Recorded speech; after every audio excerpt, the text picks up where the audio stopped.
Sonic the Hedgehog is a very popular video game character that was born somewhere in the early 90s. To this day, Sonic the Hedgehog is still a very popular video game character, being on almost every platform console known to man. Because of such popularity, I'm not extraordinarily surprised that marketing would come into the account. I have a ton of Sonic the Hedgehog plushes. Some are very weird looking, some are pretty decent to the actual personality of Sonic, and some just look weird. But then again, some look really funny and are cute to have. Today I will go over all of these plushes and prove to you which one of them is my favorite and which one you should probably save up the money to buy. First up, a Toy Network Sonic the Hedgehog.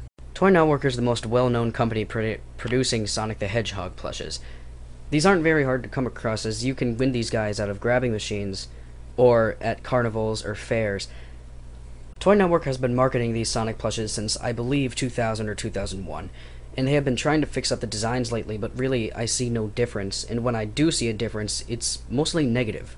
For the most part, Toy Network is trying to capture all the aspects of Sonic, and I will agree that some parts are pretty on model, but most of it is not. For instance, I can see that they're trying to work on the spikes, but really they just looks like a weird looking starfish to me. Toy Network always uses these plastic eyes that they like to glue or sew onto their Sonic plushes. This is the key with all of Toy Network's Sonic plushes, not just the character Sonic. Next, we have Kelly Toy.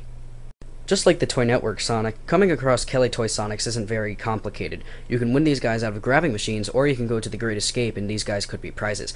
And just like Toy Network, they don't always just have Sonic. They'll have some of Sonic's friends too, such as Tails and Knuckles and many others.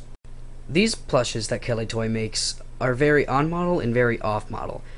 They're very on-model with the faces and stuff, along with the body, but it's the noodly legs and arms and the messed up spikes in the back that just does not sell that this is Sonic.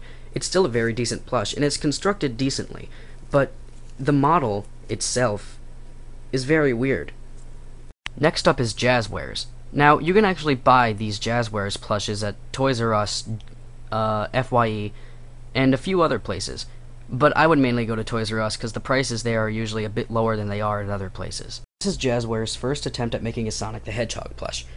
It's very on-model, I must say, compared to Sonic's newest outings in the video games, but the color scheme and the messed up face kinda throws it off.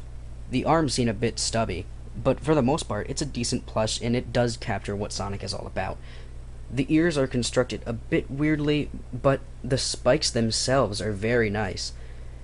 And for the back, and for his back, I believe, it's just flat pieces of felt for spikes. So, yes. Here is Jazzwares trying to fix up their mistakes on this plush, and try to fix them up on this plush. It's exactly the same height, exactly the same price, and made by the exact same company. The only notable difference is that he's stuffed a bit more, well, constructively, I must say. His legs and arms are looking a bit better, and his spikes are the decent shape, and he's a darker blue, which I kind of enjoy, because this Sonic always seemed way too pastel for me. It's not the type of color Sonic should be.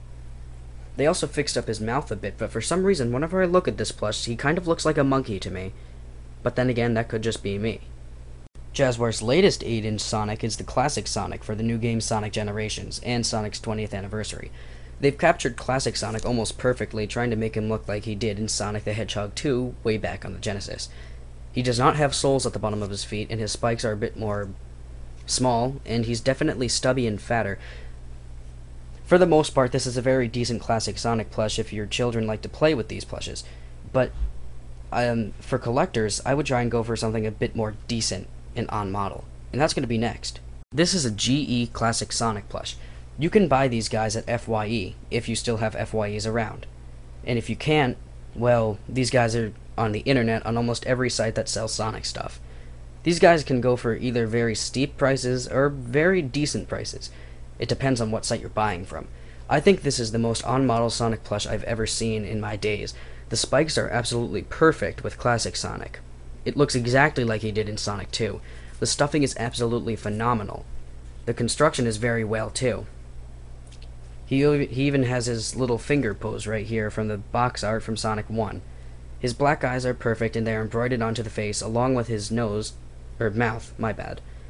and the shoes are very detailed, which is weird because his classic shoes weren't detailed to begin with. He even has a little hanger that I wrapped around his top spike if you want to hang him from someplace. I normally do, but at the same time I don't want my pins falling down from the wall and hitting me in the face in my sleep, so he usually just sits atop a shelf. Here's a modern Sonic plush that's actually from Japan. If you're wondering why it's so messed up, that's actually just because of my wear and tear, as I got this plush when I was at least 7 or 8 years old. So, as you can expect, things are broken, things are ripped, his mouth for instance. But I do remember what this guy looked like when I first got him, and for the most part, he pretty much stayed in that exact shape. Just like the GE plush that's made in America, this Japanese plush is very similar to it.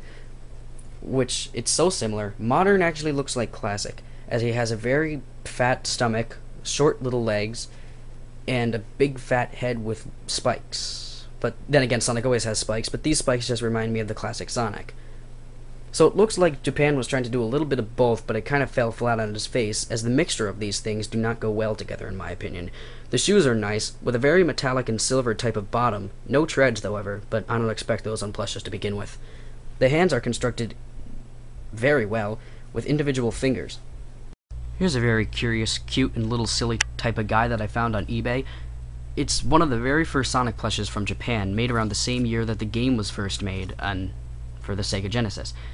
And because it was a 16-bit game and not a whole lot of stock art was created yet, it's very on model for its time, but looking back, it's just kind of silly looking. Still kind of cute though, with the huge eyes, and his spikes are actually flat and made of felt. Like all Japanese plushes, he has a little hanger at the top of his head. This plush had a hanger too, but again, the year that I got it, I was pretty young, so I cut it off.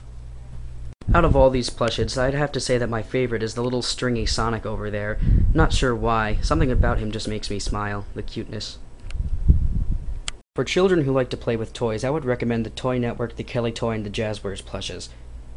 For collectors, I would recommend more rarer to find plushes, just because they're constructed better.